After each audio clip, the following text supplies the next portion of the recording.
Bonjour à tous et bienvenue dans cette nouvelle vidéo sur ma chaîne YouTube et on se retrouve aujourd'hui pour une critique que j'avais hâte de vous faire.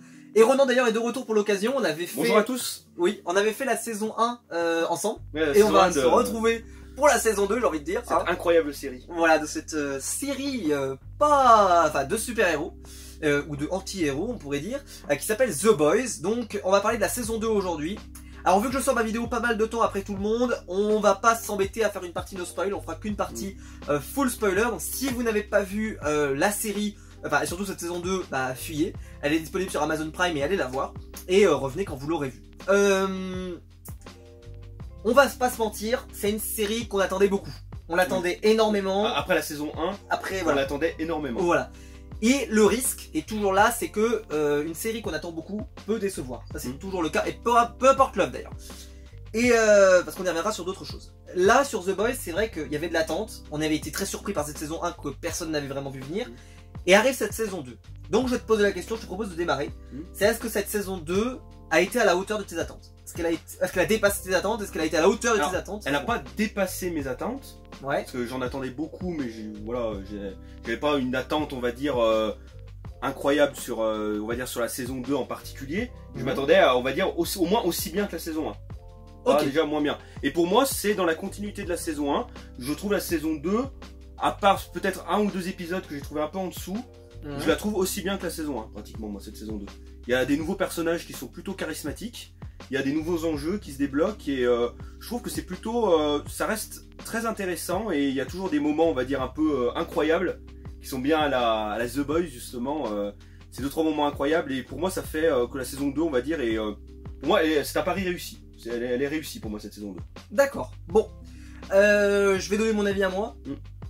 J'ai été un tout petit peu déçu. Mais parce que j'en attendais trop. C'est pas que c'est mauvais, bien au contraire. Honnêtement, j'ai passé un excellent moment devant The Boys et je ne vais certainement pas dire le contraire. Mais en fait, le défaut qu'il y a pour moi pour cette saison, c'est que je me suis vraiment régalé dans les 3 derniers épisodes. Vraiment, je me suis régalé. Et avant, c'est pas que je me suis pas régalé, c'est que j'ai senti que ça traînassait un peu. Oui, c'est vrai que c'est surtout l'épisode 2. L'épisode 1 est très bien, et après c'est l'épisode 2 et l'épisode 3, il se passe... il y a un petit coup de mou, on va dire, dans la série. Il se passe des choses, on apprend à connaître un ou deux personnages. Et c'est vrai qu'il y a, je sais pas, il y a un petit coup de mou. L'épisode 2, je l'ai trouvé un peu moins bien, moi. Peut-être aussi parce que les histoires qui étaient en train d'être développées à ce moment-là me plaisaient peut-être un petit peu moins. Le fait que par exemple le Homelander avait un enfant et tout, je trouvais que ça avait pas été aussi intéressant que ce que ça aurait pu être. Je m'attendais que ça soit beaucoup mieux. Au final, ça a été peut-être un peu une déception, même si ça a été très intéressant pour les derniers épisodes. C'est-à-dire que c'était, même si c'était pas intéressant au début, c'est devenu intéressant par la suite. L'histoire de Maeve, par exemple. Je trouve que c'est le personnage le plus raté de la saison. Ah ouais, la reine Maeve, oui, elle est. C'est un peu. C'est une. Je sais bien que The Boys, ça reste des personnages assez caricaturaux. Mais c'est vrai que la reine Maeve, elle est vraiment. Je veux dire, elle a des enjeux vraiment pas incroyables. Je veux dire, ses enjeux sont pas spécialement très intéressants. C'est un personnage qui aurait pu être plus intéressant, je pense qu'il aurait pu être plus exploité. J'ai l'impression qu'ils ont vraiment exploité qu'une partie du personnage et qu'ils auraient pu en faire un peu plus. En fait, c'est que... Ils auraient pu faire mieux en tout cas. En fait, c'est qu'ils sont partis sur une idée, voilà, de la faire un peu en égérie, tu vois, lesbienne, etc. Oui. Et même avant ça, moi, elle est un peu dans une crise existentielle de sa place dans l'équipe, voilà, etc. je pensais plus à son petite dépression, un moment de la série, puis son retournement de situation, finalement, elle va aider les autres. Je pense qu'ils auraient peut-être dû un peu plus l'exploiter. C'est un petit peu son passé, et ils auraient dû exploiter plus le personnage, qu'on apprenne à mieux la connaître. Parce qu'au final, c'était un peu léger, je trouve. C'est un personnage qui, je trouve, est peut-être pas très réussi. Le personnage de A-Train, par exemple, qui est plutôt sympa et pas forcément aussi réussi que la saison précédente. Oui, on en a beaucoup appris sur lui sur la saison 1, donc la saison 2, je pense qu'ils étaient un peu plus... Il passe un peu à côté. L'homme poisson qui s'appelle The Deep en VO. Je crois qu'il s'appelle l'homme poisson en VO, c'est ça? Oui, oui, c'est The Deep, oui. Ouais. Bon, il est... Comment dire ça? Il y a une sorte de parcours de rédemption, pourquoi pas.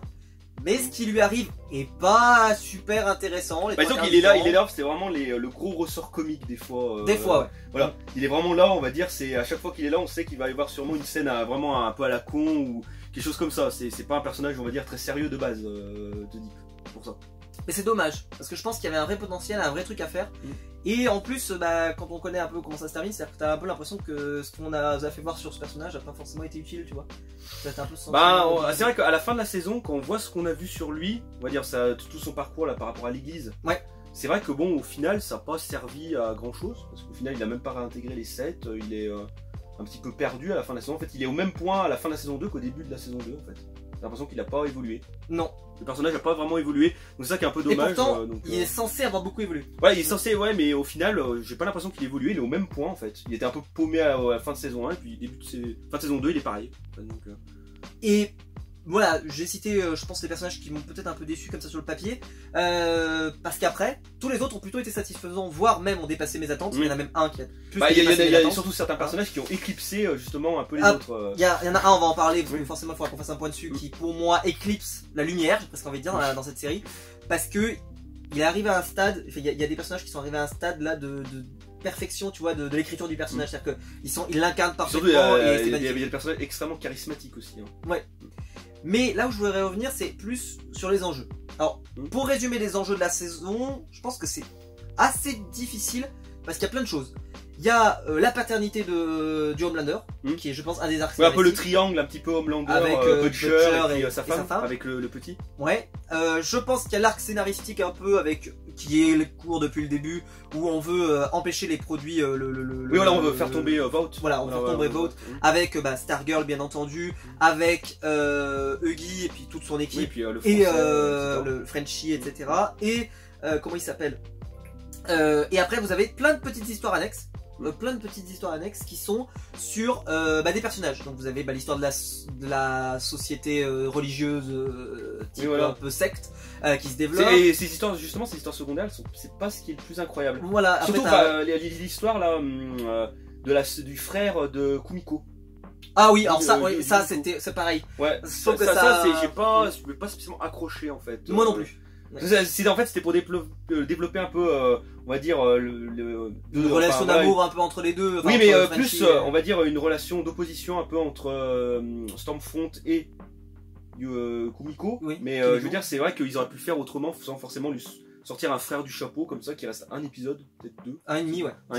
Il apparaît à la fin d'un épisode et après. Je trouvais que c'était un peu la facilité, c'est un peu bâclé, ça, mais bon, c'est pas ce que j'ai préféré, quoi. Les histoires secondaires, c'était pas le plus incroyable. Ouais, et puis et après bon, il y a toute l'histoire donc on a déjà parlé de Maëv, de sa dépression, après de son couple un peu lesbien machin. C'était pas folichon, mais par contre, malgré tout ce que je viens de vous dire depuis le début, qui fait que oui, il y a plein de trucs que j'ai dit qui sont pas intéressants. Oui, mais il y a des choses qui sont intéressantes, mais il y a tellement des choses incroyables. Mais il y a une ambiance qui te donne envie de regarder cette série. Les personnages, même ceux qui sont un peu ratés, il y en a tellement intéressants que tu te dis mais ils sont géniaux. Surtout le truc, et certains même s'ennuient jamais en fait. Ouais, et tu vois même certains qui sont pas forcément intéressants cette saison-là, tu sens qu'il y a du potentiel quand même. Et en fait tous les personnages te donnent envie de les suivre, t'as envie de savoir ce qui va leur arriver, t'as envie de savoir ce qui va arriver à la série. Et puis je trouve que ça se regarde extrêmement bien. Et alors The Boys a toujours su soigner ses fins de saison 1 et là il soigne extrêmement bien la fin de saison 2 avec les 3 derniers épisodes qui pour moi sont géniaux. Et vraiment avec un rythme incroyable, avec une dramaturgie. Et puis, même le dernier épisode, parce que les 3 derniers épisodes, il y en a 8. Donc c'est presque la deuxième moitié. Oui, la deuxième moitié, voilà. Mais c'est vrai que la première moitié, c'est un peu de l'installation, c'est un peu on installe tout le monde. Et après, quand tout est prêt, là, il s'éclate, quoi. Et là, tu sens, je sais pas ce que t'en penses, mais c'est vrai que la série est trash, c'est vrai, etc. Mais tu sens que là, c'est bien fait. C'est tellement bien fait, tu sens qu'ils ont envie. Il y a des choses qui sont très bien amenées. Il y a des choses qui sont extrêmement bien amenées et qui sont amenées au bon moment. C'est-à-dire par exemple, par rapport à Stormfront. Justement qu'on apprenne. Parce que ça, je te propose, on va y revenir après. Oui. On va y revenir après parce qu'on va essayer de faire par ordre chronologique de l'épisode. Comme tu veux. Donc je te propose, on va commencer d'abord par. On va diviser par arc. On va faire ça plus simple. Parce que, et donc, il y a aussi, comme arc scénaristique, parce que c'est celui-là que j'avais oublié, c'est l'arrivée donc d'une nouvelle membre des 7 qui est Stormfront, qui est la nouvelle représentatrice et qui n'est pas du tout appréciée par le Homelander, en tout cas au début. Tout ça fait que t'as un cocktail, effectivement, peut-être que tout n'est pas forcément toujours réussi, mais ça marche toujours très bien. Oui, là ça marche. Parce que ça marche. Les relations entre les personnages, ça s'imbrique bien et puis ça s'enchaîne bien. Et donc là, je te propose d'en faire par personnage. Et je te propose qu'on commence par le soleil de la série. Le mec qui vole le mec qui met tout le monde derrière. Enfin, s'il y a des gens qui l'aiment pas, décrivez-vous dans les commentaires, dites-moi pourquoi, comment. Qu'on l'aime pas, mais qu'on l'apprécie pas en tant que personnage, parce que ce personnage est détestable, que vous ne trouviez pas que ce personnage est un chef-d'œuvre. Je parle bien sûr du Homelander, le protecteur. Le protecteur, qui est Et il y a un autre personnage que j'aime beaucoup aussi dans cette saison. On en parlera un peu après, mais il y a le protecteur, mais il y a un autre personnage, je trouve, qui tire limite son épingle du jeu comparé à la saison 1. Ah bah on en parlera si tu veux, mais alors pour moi, lui, il vole. Il vole la vedette dans toutes les scènes. Il est Toutes incroyable. les scènes sont incroyables. On en a parlé tout à l'heure parce qu'on a parlé un petit peu. La scène où il est dans le van, enfin dans la loge, et qu'il attend qu'elle revienne, puisqu'il y a Stormfront qui était parti à ce moment-là. Il y a le tic comme ça, il a une intensité dans le regard, t'as l'impression qu'il va tuer tout le monde. Mais ça, il y a toujours une tension dans les scènes où il y a Homelander. Mais... Parce qu'en fait, le personnage, on sait jamais quand est-ce qu'il peut faire quelque chose d'absolument horrible ou d'absolument incroyable. Et d'ailleurs, la scène. Et du coup, on s'attend forcément à quelque chose. C'est ça qui est génial avec ce personnage. Qui est en rêve, ou enfin, qui l'imagine, où il tue tout le monde. Voilà. En fait, c'est presque. Moi, honnêtement, le fait que ça soit pas réalisé, j'étais quasiment sûr que c'était pas vrai. Mais le fait de l'avoir vu visuellement, de voir ce qu'il avait vraiment dans sa tête, tu vois, de se dire, j'ai trouvé ça sublime. C'est avec ce genre de scène que le personnage, en fait, il devient incroyable. Parce que du coup, on se doute, on sait pas en fait de quoi il est capable. Parce que il peut jeter son fils du toit, il peut tuer quelqu'un, enfin, la scène où il pousse son fils comme ça, moi, c'est génial. Honnêtement, ça peut devenir un mème, quoi. C'est, allez, dégage. Mais on peut tellement tout s'attendre avec ce personnage que quand on le voit, on se dit, ah merde, putain, qu'est-ce qui va se passer? Qu'est-ce qui va se passer? Il est là, il va forcément se passer quelque chose d'incroyable. Et c'est ça qui est génial avec ce personnage, parce que dès qu'il est là, on s'attend à quelque chose. Et alors après, en plus, il y a tout un truc, parce que ça, honnêtement, c'est pas quelque chose qu'on avait vraiment perçu, je trouve, dans la première saison, même s'il y avait une sorte un peu d'idylle avec la responsable de Vought, tu sais, avec laquelle il était un peu en relation, on va dire, un peu éloigné, même si au final il la bute sans aucun respect. On sentait qu'il avait pas forcément, tu vois, cet amour-là à donner. Et là, je trouve que c'est là-dessus où la série, pour moi, c'est presque du brio, c'est qu'ils l'ont rajouté justement des personnages qui vont jouer avec sa fibre qui n'existait pas à ce moment-là dans la série, un peu d'amour, etc. Ils vont lui rajouter un fils, ils vont pas lui rajouter une femme parce qu'il la considère pas comme une femme, mais en tout cas c'est la mère de son fils, et ils vont lui rajouter une sorte d'amour, haine avec une sorte de petite amie entre guillemets, voilà. Enfin, une relation un peu bizarre, on va dire les choses comme ça. Et en fait, il s'en sort hyper bien avec toutes ces scènes. C'est-à-dire que tu le mets dans n'importe quelle situation, il est toujours génial. Quand tu dois le mettre par exemple dans une situation, tu sais, où il doit faire le mec gentil, et ben le Homelander il est génial. Mais par contre, quand tu veux faire une partie plus sérieuse, plus dark, là quand il met son visage comme ça, là, il tient par exemple le moment où il arrive à la toute fin et que tu sais, il rentre dans le chalet et que là il y a tous les soldats qui sont là dedans et il leur dit qu'est-ce que vous faites là et tout. Mais il y a une tension, il n'y a plus un bruit, il y a un tel silence. Parce que là on se dit pas qu'est-ce qu'il peut faire, parce que des fois on pourrait se dire il va partir, il va les laisser là. Mais on se dit, mais en fait, non, il peut les tuer, en fait. Il peut les massacrer. On sait pas, en fait, ce personnage est tellement imprévisible, c'est qu'on sait pas ce qu'il peut faire, c'est ça qui est génial. C'est ça que j'adore avec ce personnage. Je sais pas si t'as d'autres choses à rajouter. Moi, c'était vraiment le personnage. Il y a une scène qui m'a retenu mon attention, c'est une scène absolument, alors qui était très gênante, c'est quand justement Homelander essaye on va dire, un petit peu de se remonter le moral avec le super, on va dire, qui peut se transformer en qui il veut, et qui se transforme au départ en la personne qui a tué l'ancienne directrice de Vought dans la saison 1, puis à un moment qui se transforme elle-même en Homelander. Et alors ça, cette scène, j'ai trouvé incroyable, mais très gênante en fait. Mais c'était génial. Oui, c'était génial, mais c'était extrêmement gênant. Quelle idée, mais l'idée derrière et tout, mais qui te dit, mais ah là là, c'est trashos, mais c'est génial. Ouais, c'est trash, mais je me suis dit, mais comment ça va finir? Ah, je l'avais compris, c'est vrai que j'avais oublié d'en parler. Honnêtement, cet arc-là, ce petit truc-là, tu te dis, est-ce que c'est vraiment intéressant, c'est pas machin, et en fait au final ça m'a donné des super éléments. C'était gênant mais incroyable. Ouais, c'était un peu gênant, mais je le concède. Je pense qu'on a tout dit, le Homelander, après on parlera peut-être plus de l'autre personnage qui est avec lui en permanence, mais il vole l'écran, il est génial, il est chez lui. Enfin voilà, pour moi pour moi c'est le meilleur personnage de la série. Pour moi aussi. Et c'est la raison pour laquelle j'ai envie de continuer de prendre la série. Et d'ailleurs, le moment de fin, tu sais, où il est là et il a envie de faire son discours, tu sais, pour récompenser tout le monde en disant, alors qu'il ne pense pas un mot. Et il y a ce moment en fait, tu sais, où il y a plus de son et en fait tu as l'impression qu'il sort son discours un peu comme ça sans vraiment y penser, juste parce que c'est ce qu'il faut dire quoi. Et que tu sens que là il y a une haine qui est restée en lui là. Et je sais pas quand est-ce que ça va sortir ça. Et le jour où ça va sortir, boum, ça va. C'est comme la scène finale où il est sur l'immeuble, il fait des choses. Voilà, ça aussi. Ce personnage, il est génial. Voilà, il est génial, et il est incroyable ce personnage. Il est parfait. À la limite, il est presque parfait dans la série. Ah, pour moi, il est parfait. Tous les moments où il apparaît, est-ce qu'il y a une scène qui était ratée? Par exemple, la scène qui est géniale, c'est la scène où il vient tabasser Stargirl, par exemple. parce que tu sais, il est Starlight, excusez-moi, qui tu sais, en fait, parce qu'il la prend pour une traître, etc. Ah, et, tout. Et là, tu vois, il la prend à la gorge, quoi, vraiment. Et tu dans l'ascenseur, là. Ouais, et tu le sens toute la menace du mec, alors qu'il y a 30 secondes, il avait l'air super sympathique, etc. Et là, d'un coup, bravo, le jeu d'acteur est extraordinaire. Ah oui, le jeu d'acteur est extrêmement bien. Et que ça soit en VO ou en VF, moi je sais que je regarde en VF. Mais j'avais jeté un coup d'œil à la VO, mais que ce soit en VO ou en VF, il est très bon. Ouais. La VF est très bonne et le rendu, que ce soit en VO ou en VF, je trouve ça très bon. Bon. Je te propose qu'on, par continuité, on aille sur Stormfront et après on ira plus sur le groupe de Butcher. Alors, ok. Donc Stormfront. Alors Stormfront, c'est la révélation de cette saison, bien entendu. C'est le nouveau personnage phare, on va dire. Voilà, qui est donc un nouveau personnage qui a des super pouvoirs de malade mental, un peu à la Starlight. Et en même temps, puissance 8000, t'as l'impression? Oui, c'est une Starlight améliorée. Ouais. Encore. Et ce qui est bien, c'est que ils mettent plein de mystères sur ce personnage. C'est-à-dire qu'au début, on sait pas trop qui c'est, elle a l'impression qu'elle apparaît un peu de nulle part. Bah en fait, au début, on a l'impression que c'est genre juste une femme, je sais pas, qui a la trentaine, classique. Ouais, puis qui vient d'arriver, qui est un peu... Ils la font passer pour on va dire, pour un petit peu genre on va dire une femme qui est, on va dire, un peu dans l'air du temps, qui utilise toujours son téléphone, qui a des viewers, des trucs comme ça. Et alors que, en fait, il y a derrière le personnage, il y a deux, trois choses qui sont absolument incroyables. Ouais. Qui se révèlent, en fait, au fur et à mesure de la série, tu te dis, ah bah, j'ai pas du tout vu venir ça, en fait. Mais c'était super. Oui, par contre, c'était génial, mais c'est vrai que au début, quand on voit le personnage, on se dit pas du tout que c'est ça, on se dit juste que c'est un nouveau super-héros classique, voilà.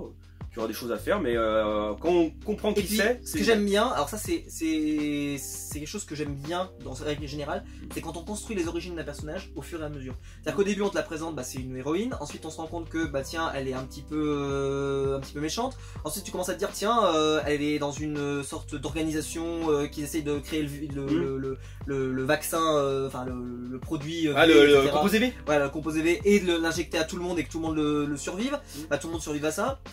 On va dire qu'elle se met plutôt à chaque fois, elle, du côté de la foule. Ouais. Elle est un peu manipulatrice. Elle est manipulatrice, se met toujours du côté, elle essaye un peu d'haranguer la foule, de l'avoir un peu dans la poche en fait.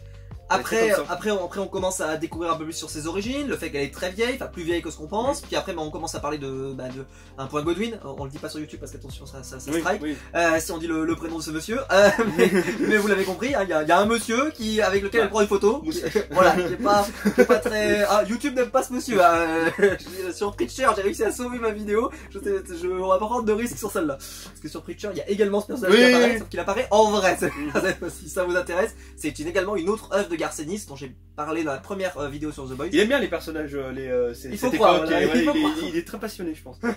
Et puis voilà, le personnage est réussi, puis après t'as tout l'aboutissement avec le moment hyper malaisant où elle enlève le fils, quoi, tu vois, l'enfant, puis elle essaye de l'élever, elle pense vraiment que ça va être un peu la future génération et que ça va être presque le gamin parfait pour la suite, puis ils essaient de la faire tomber, et puis honnêtement, c'est un travail de personnage assez parfait. Elle enchaîne très très bien, elle est rarement dans une scène pourrie, en tout cas j'ai pas souvenir, dans une scène vraiment affreuse où je me suis dit tiens...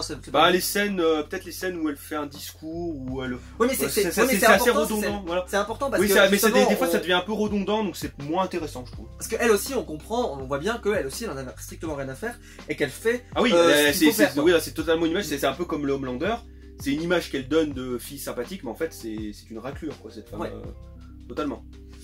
Et puis, je sais pas si tu as d'autres choses à raconter, mais honnêtement, elle est super. Et puis, cet aboutissement avec cette fin qui est en rapport avec le développement de l'enfant depuis le début et qu'elle se fasse tuer par l'enfant. Après, je trouve que par exemple, c'est ce que je disais par rapport au fait qu'elle tue le frère de Kumiko. Ouais. Je vois que c'était pas obligatoire ça forcément, parce que le personnage était déjà, on va dire qu'ils l'ont rendu encore plus détestable, mais elle était déjà un petit peu, ils auraient pu la rendre détestable autrement. Je pense qu'elle l'était pas encore suffisamment à ce moment-là. Ils ont voulu vraiment ça pour la rendre la plus détestable, mais je trouvais que c'était un peu mal amené. Genre en un épisode, ils auraient pu l'amener peut-être déjà en saison 1, ce frère, et qu'on en reparle dans la saison 2, parce que c'est vrai que c'était amené vraiment, c'était histoire de donner un but à Kumiko et lui dire il faut tuer Stormfront. Alors ensuite je te pose la question parce qu'il y a quelque chose qui m'a intrigué et que je n'ai pas réussi à comprendre, donc je te pose la question. Tu sais, il y a un moment, il y a le Homelander qui utilise ses yeux laser sur elle, sur sa poitrine, et ça ne la tue pas. Par contre, quand le gamin va le faire, elle, ça va complètement la vaporiser. À mon avis, le Homelander utilisait son laser, mais pas à pleine puissance. Alors c'est ce que je me suis dit. C'est ce que je me suis dit aussi. Mais je trouve que la série ne le précise, a pas l'air suffisamment de le préciser quoi. Moi j'ai compris ça comme ça. Ou alors peut-être que tout simplement le Homelander est moins puissant que son fils, parce que son fils était en colère, et que son fils a eu un accès de colère et il a vraiment peut avoir un potentiel absolument incroyable. Et c'est ce que je me suis dit. Je me suis dit, il y a deux façons de voir cette scène. C'est un point théorie, hein. Mais soit ça veut dire que le Homelander, il est moins puissant que son fils. En tout cas, il a moins de puissance que son fils. Soit alors il s'est retenu, mais c'est très bizarre parce que la scène, tu sais, où justement bah, il teste son laser, on a l'impression que c'est un peu le côté de avec moi, tu pourras faire ce que tu veux, tu pourras pas me tuer de toute façon, tu vois. Et là, bah justement, bah, elle se fait complètement vaporiser par juste le fait que le gamin il fasse la Vegeta quoi. Les deux siennes, mais je voyais pas Stormfront forcément mourir, enfin pas mourir, mais je veux dire être blessé à ce moment-là, donc je pense qu'il a peut-être pas voulu prendre le risque. Et gros travail avec la mère qui meurt à ce moment-là. Enfin, c'est honnêtement la scène parfaite, aboutissement parfait pour le personnage et l'arrivée de Maëv au milieu. Enfin, honnêtement, c'est le travail du personnage était particulièrement réussi du début à la fin. Et parce que elle s'insère bien dans le truc et on arrive bien à la suivre jusqu'au bout et pour moi c'est parfait. On passe à l'arc Butcher si ça te juste un petite dédicace à Black Noir. Ouais. Qui je trouve est un personnage assez incroyable parce qu'à chaque fois qu'il est là, alors c'est rien à voir avec le niveau du Homelander, mais il y a une tension aussi quand ce personnage est là, qui est assez incroyable. Alors, et on le voit à chaque fois très peu, on le voit très peu dans la saison 1. Et là on le voit un peu plus dans cette saison 2, alors on n'en prend pas beaucoup sur ce personnage, mais à chaque fois qu'il a une énergie. Voilà, mais à chaque fois qu'il est là, on a l'impression, je sais pas si j'ai l'impression qu'il a des pouvoirs peut-être un peu à la Wolverine. Ah bah j'ai l'impression qu'il a des pouvoirs de régénération. Et bah moi pour moi, j'ai l'impression que c'est Deadpool. Ah oui, parce plus, que quand on lui enlève un peu son masque, on a l'impression qu'il a l'air d'avoir plein de il a l'air d'être super puissant et de ressentir pas grand chose. Donc ça ressemble un peu à la Deadpool, tu vois, sur le concept. Oui, c'est vrai, sur le concept. Je pense que c'est plus. Peut-être côté régénération aussi. Ouais, un peu régénération. Ce personnage un peu fou, un peu. J'ai un masque, je parle. Enfin, Deadpool il parle beaucoup par contre, mais voilà. Ce personnage est un peu what the fuck, je trouve, mais il reste très intéressant. Il y a des moments de tension avec ce personnage qui sont assez bien amenés, je trouve. Ouais, bah tu as bien raison de le citer parce que c'est vrai qu'on aurait peut-être oublié. Bah, parce que du coup on a tendance peut-être à l'oublier parce que ce personnage je le trouve quand même et en plus, assez charismatique au final. Ils avaient le plus misé dans la bande-annonce, tu sais. La bande-annonce, oui, la bande-annonce, c'est comme ça commence la saison d'ailleurs avec cette scène justement où il va tuer le terroriste. Ouais. Et puis bah voilà, maintenant on va passer à l'arc Butcher. Alors Butcher, moi j'inclus Butcher, Starlight, Huggy, puis tous les autres. Oui, la crème, voilà. Le français, etc. Qu'est-ce que t'en as pensé de tous ces personnages là? Déjà de Butcher, qu'est-ce que t'en as pensé? Bah Butcher pour moi il est toujours c'est le meilleur personnage de ce petit groupe. Pour moi, oui, c'est le meilleur personnage. Il est toujours très charismatique et on en apprend un peu plus sur lui, un peu plus sur son passé. On voit ses parents notamment. Ouais. On voit son père, il y a une scène où justement on voit son père, on voit sa mère, je crois, dans peut-être 2 épisodes, il me semble. On la voit dans l'épisode où il voit son père, on la voit dans un autre. On apprend justement qu'il a perdu son petit frère. Ouais. On en apprend un peu plus sur lui, on apprend ses motivations, on apprend qu'il a. Référence, tu peux le dire maintenant avec son père. Voilà, son père, hashtag Denethor, et Homer versus Denethor, incroyable. C'était magnifique, c'était beau, ça fait pas le Cette scène est géniale. Et c'est vrai qu'on apprend, on voit la maison un petit peu où il a grandi, la maison... non, c'est pas la maison où il a grandi, c'est la maison où il va chez sa tante, je crois. Oui, non, c'est pas... On voit qu'il a un chien, etc. On en apprend un peu plus sur le personnage, il se rapproche de son... Enfin, je sais pas si on peut dire son ex-femme. Non, sa femme. Oui, sa femme, oui, c'est toujours sa femme.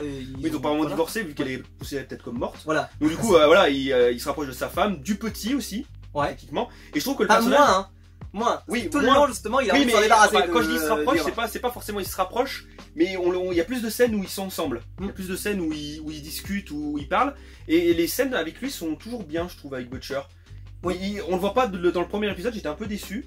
Il apparaît, je crois, à partir de l'épisode 2. Butcher. Oui, parce que pendant le premier épisode justement il est pas là, et c'est Huggy qui prend un peu les choses en main et ça va mal tourner, donc il va revenir au dernier moment. Mais toutes les scènes où il est là, il a toujours des plans un peu farfelus, il est toujours là un petit peu pour remettre la bande, on va dire, sur le droit chemin, et il faut dire que le personnage est très charismatique aussi. Ouais. Je le trouve très charismatique, c'est pour moi le deuxième meilleur personnage après Homelander. Ok. Bah moi aussi, je suis d'accord. Pour moi. Après les autres, les sont j'aime beaucoup, mais... je suis pas objectif mais j'aime beaucoup Starlight, je trouve que c'est un personnage extrêmement réussi. Et parce que justement dans ce petit groupe etc, je trouve qu'elle joue un peu sur tous les tableaux et c'est un peu l'âme de la série. Parce que justement elle, contrairement à le Homelander qui est un personnage extrême, le Butcher qui est un personnage extrême, Maëv qui a aussi un peu ce tempérament extrême etc, le Stormfront etc, enfin, tous les personnages tu sais sont un peu trash la plupart d'entre eux. Et elle c'est la seule qui justement ne l'est pas et je trouve que elle donne un peu de comment je pourrais dire ça, de vérité à cet univers. Parce que si tout le monde était telluré, tout le monde était incroyable, tu sais, ça ferait un univers qui n'existe pas vraiment. Alors que là, qu'il y ait des personnages qui sont un peu plus calmes, comme la crème, comme Starlight, comme Huggy, et ça permet aussi de encore plus montrer les personnages qui ont un tempérament de feu, quoi. Et justement, bah, Starlight, moi j'ai trouvé très doué. Butcher, je l'ai trouvé génial. Pareil. Huggy qui... Bah, Huggy, limite, dans cette saison, j'ai trouvé moins bien que dans la saison 2. Alors moi je suis pas d'accord, mais je comprendrais pourquoi tu me dirais ça. C'est-à-dire qu'effectivement, le travail sur le personnage est moins appuyé, moins approfondi. Bah, t'as l'impression qu'il est moins au cœur des choses, parce que dans le 1, on le présente vraiment comme un héros, quelque part. Alors que dans celui-là, il pourrait être, comme on va dire la crème ou le français, il est dans le groupe, mais s'il avait pas sa relation avec Starlight, il serait moins intéressant. Voilà, il serait vraiment moins intéressant. Parce que déjà, il est pas en position de leader, et là, il a pas la... Parce que dans la première saison, il était un peu agent double. Là, il a plus le cas, donc en fait, il a plus cette casquette d'agent double. Donc la seule chose qui lui reste, c'est son histoire d'amour.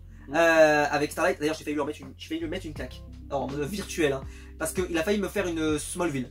Pourquoi? Parce que quand il est à la fin avec Starlight et qu'il lui dit un peu du genre non mais en fait il faut que je me retrouve sur moi-même, il faut machin, bordel de merde, je me suis dit il va lui dire non mais en fait entre nous ça ne va pas me rendre et ça va pas continuer. Et puis bah non, ça va pas se produire. Parce que dans Smallville, c'était un running gag très régulier où Clark Kent avec Clark Kent et Lana Lang, où Clark, il y avait des dizaines d'opportunités qui se mettent avec Lana Lang, et à chaque fois, pour une raison ou pour une autre, ça se faisait pas. Soit il disait je vais m'éloigner un peu de tout ça. Ouais. Et elle comprend, bah il va s'éloigner de moi et lui, ah non, pas de toi.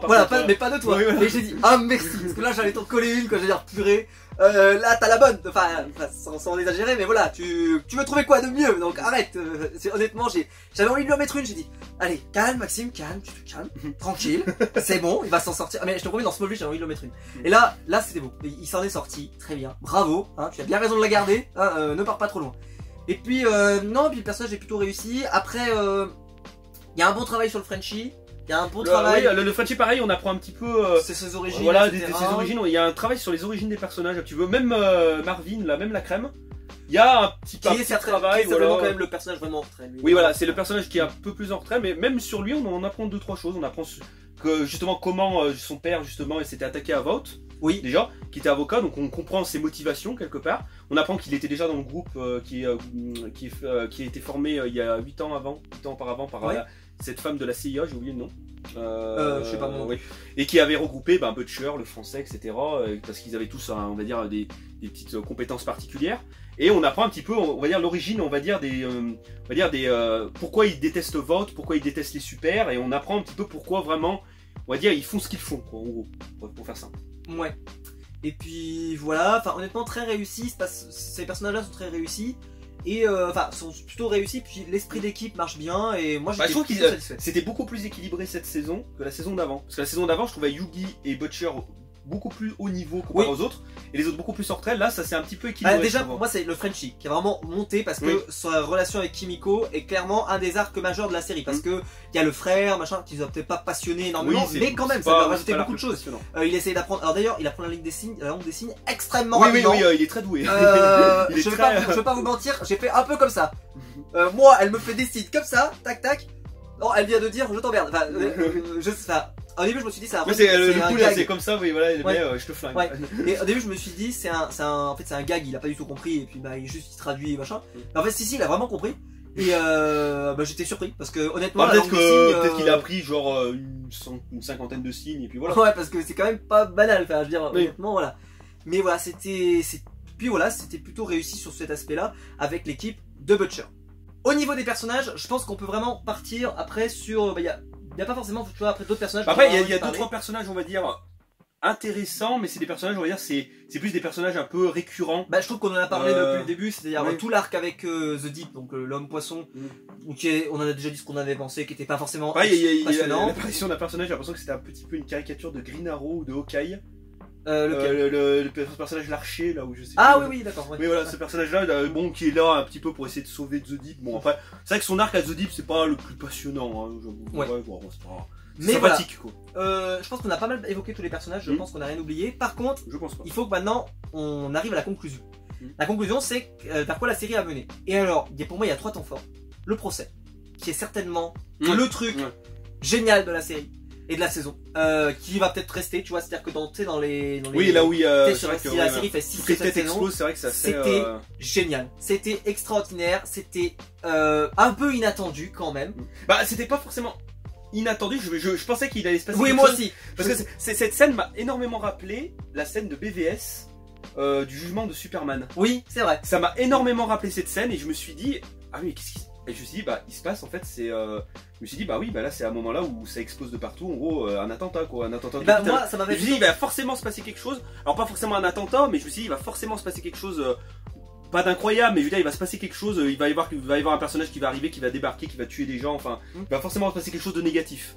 Bah, moi, ça m'avait plus rappelé le final d'une saison de Game of Thrones, dans lequel, sans spoiler, vous inquiétez pas, il y a Jon Snow qui est dans son château, il y a un Château Noir. Et il est en train d'écrire sur un papier, c'est la dernière scène c'est la dernière scène. Tu te dis, oui, c'est la dernière scène de la saison 5, comment ça peut finir sur un truc aussi bateau? Il va se passer quelque chose, et effectivement, il s'est passé quelque chose. Et ben là, tu sens qu'on est quand même bien avancé dans l'épisode et qu'il va se passer un truc, et tu sais pas quoi, mais tu sens qu'il va se passer un truc. Et il y a deux solutions. Soit, bah, ils vont gagner. Enfin, ils vont perdre, Vaude va perdre. Et d'un coup, bah, ça va complètement changer la série et on va partir sur autre chose. Et peut-être que justement, bah, les personnages comme Butcher, etc. vont devenir vraiment acclamés par le public. Oui, des héros. Enfin, et tout le monde va se retourner contre les héros, peu importe. Ou alors, il va se passer un truc. Et t'arrêtes pas de te dire, il va se passer un truc. Il s'est passé un truc. Et il se passe un truc, c'était génial. Et puis après, tout le travail sur le fait que, bah, donc on découvre sur les origines de Stormfront, qui est vraiment génial. Et qui là après bah, pète un câble quand elle arrive, tu sais comme ça, elle dit mais tout vient de ces images et tout. Ah oui, toute la scène finale, tout l'arc final justement où c'est en mode tabassage de rue. Ouais. Où elle se fait tabasser par justement les autres femmes, les autres super. Où il y a Starlight, la reine Maeve, Yumiko. Et justement elle se fait tabasser les trois et puis on a justement les mecs à côté, il y a Yuji, le français, la crème qui les regarde en mode wow. Ouais, et puis ils sont tous là et honnêtement, c'est pas qu'ils savent, enfin, mais tu vois, ils sentent qu'ils savent pas. Bah oui, ils ont pas de super pouvoir. Et je pense, ça c'est petite théorie pour la saison 3, je pense qu'il y aura peut-être un des personnages justement qui lutte contre les super, qui aura peut-être des super pouvoirs. Un des personnages qui lutte. Un des personnages voilà, qui lutte contre les super, par exemple, je m'étonnerais pas que par exemple Yugi, peut-être. Ah bah, j'arrêtais pas de me le dire, alors j'arrêtais pas de me dire un truc, c'est que Yugi, il arrête pas de parler de son père, qui, sans dévoiler son identité. Non, pas forcément ça, c'est sa mère. Parce que son père, on sait qui c'est son père. Non mais son père. Oui pardon. Oui. Non oui. Il parle de sa mère. Excusez-moi. Voilà. Oui, il parle de sa mère qui est sans dévoiler son identité. Voilà. Mais il dit qu'elle est partie il y a longtemps. Il donne pas plus de détails.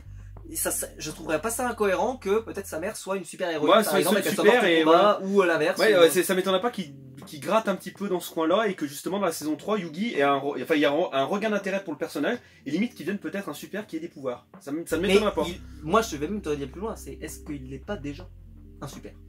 Peut-être. Bah après. Et comme le gamin. Il n'a pas éveillé ses pouvoirs, tu sais, le gamin, avant que le Homelander vienne le voir. Il est plus âgé, Yugi, il a, je sais pas quel âge. Oui, mais c'est-à-dire que si peut-être que, par exemple, il faut un truc qui déclenche tes pouvoirs. Tu sais, un peu comme dans Wolverine. Wolverine, il y a un événement majeur, un drame, par exemple, qui éveille tes pouvoirs. Oui, voilà. Et c'est un peu le cas chez les mutants. Bah après, il l'aurait eu quand il a perdu sa petite amie, ou quand, je veux dire, il a eu quand même 2-3 moments. À mon avis, il a peut-être pas encore de super pouvoirs, mais il va peut-être en obtenir. Et ben, je sais pas, c'est une théorie pour la saison 3, je sais pas. Est-ce qu'il va les obtenir ou est-ce qu'il en obtiendra jamais? Ou alors est-ce qu'il les a déjà comme moi je le supposais? On verra qui aura raison. Vous reviendrez dans 2 ans sur cette vidéo et vous vous moquerez de nous parce qu'en fait il sera rien du tout, il sera décédé, mort. Ouais, il meurt dès le début de la saison, je pense pas, mais bon, c'est vrai. Genre théorique, rien à voir, mais bon, il est mort, il est décédé, qu'est-ce que vous voulez que vous dites? Et puis voilà, et après donc la scène de fin, enfin la bataille de fin qui était vraiment super, tout le travail donc sur l'enfant qui était top, et puis bah à la fin, t'as qu'une seule attente, pardon, c'est la suite. Et justement, c'est là-dessus où je voulais terminer, c'est que cette saison, il y a vraiment un sentiment quand même de conclusion de l'arc. Oui, conclusion de l'arc, on attaque Vought en fait. Voilà, c'est-à-dire que il y avait Huggy qui voulait venger sa petite amie qui était décédée, le Butcher qui voulait venger sa femme, etc. Donc un peu un enchaînement en fait de bonnes raisons pour faire une vengeance. Oui, puis même le français qui voulait retrouver Kimiko, oui, bien sûr. La crème qui voulait revoir sa famille, on sent qu'ils atteignent tous un petit peu leur but. C'est vrai que c'est vrai, alors c'est ce que je me suis dit, c'est vrai que la série s'arrêterait là. Bon, ça serait une déception bien entendu parce qu'on a envie de voir ce personnage et on a envie de continuer de voir le Homelander et tous les autres. Mais t'as l'impression que certains personnages sont peut-être arrivés pas au bout de leur histoire, mais est-ce que par exemple la crème peut encore apporter à l'histoire? C'est pas certain, à part pour être un personnage secondaire. Est-ce que le Frenchie peut encore apporter? Je ne suis pas sûr, parce que là en plus il va peut-être y avoir un ellipse de temps qui se sera peut-être rapproché de Kimiko. Oui, peut-être qu'il y aura, ça m'étonnerait pas qu'il y ait plusieurs mois, voire un an peut-être de distance entre la saison 2 et 3. Starlight avec Huggy, eux ça a l'air de bien rouler, donc t'as un peu sans vraiment avoir cette happy end, tu sais qu'on recherche dans les séries télé. Mais c'est un peu le cas là. C'est-à-dire que tout le monde est quasiment dans sa happy end. Maeve, le Homelander va lui lâcher la grappe. Starlight, bah voilà, elle est amoureuse. Il y a même Yugi retrouve un travail. En plus, il retrouve un travail. Et il retrouve un travail justement dans la boîte de celle qui justement on apprend qu'elle fait exploser les crânes. Voilà, génial, super révélation. Parce que ça, justement, ça sera forcément développé dans la bien saison 3. Bien sûr, c'est pour ça que je dis ça, c'est qu'ils ont quand même, ils sont pas bêtes, ils ont mis des petites graines. Ce personnage est vraiment mystérieux parce que justement, il lutte contre Vought.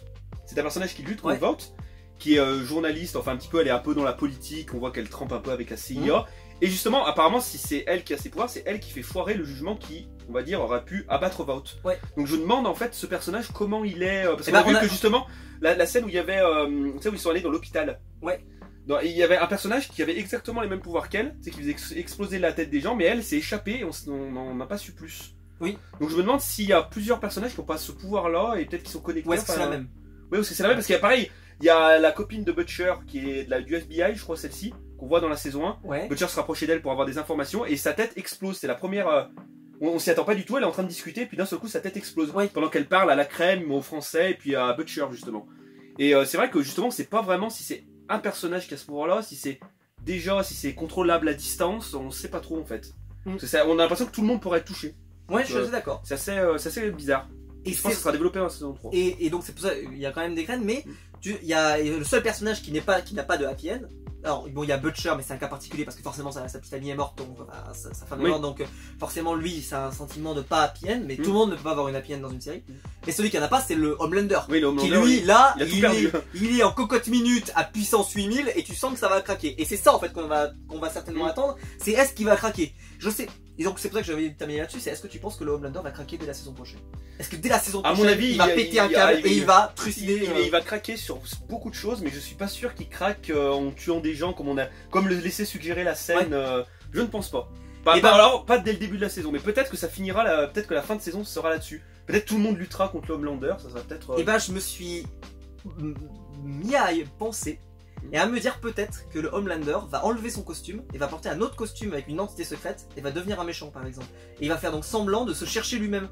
Par exemple, un truc comme ça pourrait être super bien. Je sais pas du tout ce que c'est, mais il pourrait se chercher lui-même, par exemple, tu sais, et pour remonter sa cote de popularité, ce qu'on sait que c'est très important pour lui, et en même temps assouvir son besoin de faire sortir ce trop plein de haine, tu vois, sur les gens. Et donc, il y aurait à la fois le Homelander qui essaierait de chercher qui est cette personne, et en même temps, ce serait lui-même. C'est quelque chose qui en fait a déjà été étudié dans une série qui s'appelle Sons of Anarchy. C'est pour ça que j'y ai pensé. Je me suis dit ça pourrait être assez sympa. Très très bonne série que je vous conseille, et ça pourrait être assez sympa. Je pense qu'on a tout dit. Oui, et puis à mention spéciale à toutes les scènes les plus incroyables de la série. La scène à l'hôpital où justement la crème se fait étouffer, bon, on ne dira pas par quoi, mais qui est absolument incroyable. La scène avec la baleine. Lucie, voilà. Enfin, j'ai trouvé, qui sort un peu de nulle part. Qui sort de nulle part, mais c'est des scènes qui sont assez incroyables et qui rythment la série parce que c'est des scènes qu'on retient et qui sont assez incroyables. Donc, on va dire, on a l'impression qu'ils sont jamais à court d'idées comme ça, un petit peu farfelues, un petit peu bizarres, qui font un peu l'âme de la série au final. Ça c'est vrai que c'est l'avantage aussi de s'appuyer sur un comics par exemple, quelque chose qui existe, c'est qu'ils ont une vision déjà de l'œuvre en entier, ils peuvent se permettre de mettre des gros moments à Star 3, etc. Et je pense que ça les aide beaucoup. Bon je pense qu'on a tout dit. Qu'est-ce que tu en as pensé donc au total de cette série, de cette saison? De cette saison, très bonne saison. Pour moi, dans la continuité de la saison 1, alors peut-être sur certains points un peu moins bien que la saison 1, mais il y a tellement de bonnes choses dans cette saison qu'au final la saison reste très bonne. Donc, moi je compléterai ton avis, c'est-à-dire que pour moi c'est une très bonne saison et The Boys c'est une très bonne série. J'ai été un tout petit peu déçu parce que, comme je l'ai dit, le démarrage n'était pas à la hauteur de mes attentes. C'est l'épisode 2, surtout c'est l'épisode 2 qui m'a un peu déçu. Mais la fin a été tellement réussie qu'on pardonne tout. Et j'ai qu'une seule hâte, moi c'est de voir la prochaine saison qui j'espère arrivera assez vite l'année prochaine avec, j'espère que le Covid n'empêchera pas la sortie de la série, parce qu'honnêtement c'est une série qui a un énorme potentiel et je pense que c'est un peu la révélation d'Amazon Prime qui a un catalogue de séries. Je pensais que la révélation d'Amazon Prime ce serait peut-être la série Seigneur des Anneaux qui allait sortir, mais The Boys c'est vraiment la série, vraiment on peut s'abonner à Amazon Prime pour regarder The Boys. Ouais, juste pour ça parce que c'est tellement bien. Et aussi, ça je voulais terminer absolument là-dessus. Le fait qu'il sorte un épisode par semaine, je sais, Reg le gorilla le dénonce dans ses vidéos depuis quelques temps en disant que ça le gêne et que voilà, il aime bien lui binge-watcher les séries.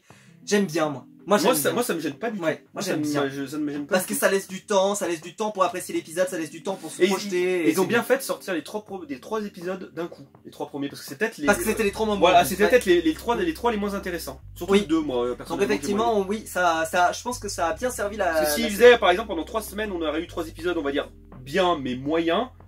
Et après, ça aurait pu faire retomber un peu le sou. Donc c'était une très bonne idée de sortir ces 3 épisodes là d'un coup. Et puis après, ça montait en puissance au fur et à mesure de la saison. Ouais. Et ben voilà, merci d'avoir suivi la vidéo, j'espère qu'elle vous aura plu. N'hésitez pas à me dire dans les commentaires qu'est-ce que vous avez pensé de cette saison, qu'est-ce que vous pensez des personnages, est-ce que vous êtes aussi fan du Homelander que nous? Si vous ne l'aimez pas, dites-le bien dans les commentaires parce qu'on veut savoir pourquoi. N'hésitez pas à liker la vidéo, à vous abonner, à la partager sur les réseaux sociaux. Vous pouvez appuyer sur le bouton rejoindre juste en dessous pour faire partie des membres soutiens de la chaîne. Et merci à Ronan d'être venu dans la vidéo. De rien. Et on se retrouve nous très vite pour une prochaine vidéo sur ma chaîne YouTube. Ciao.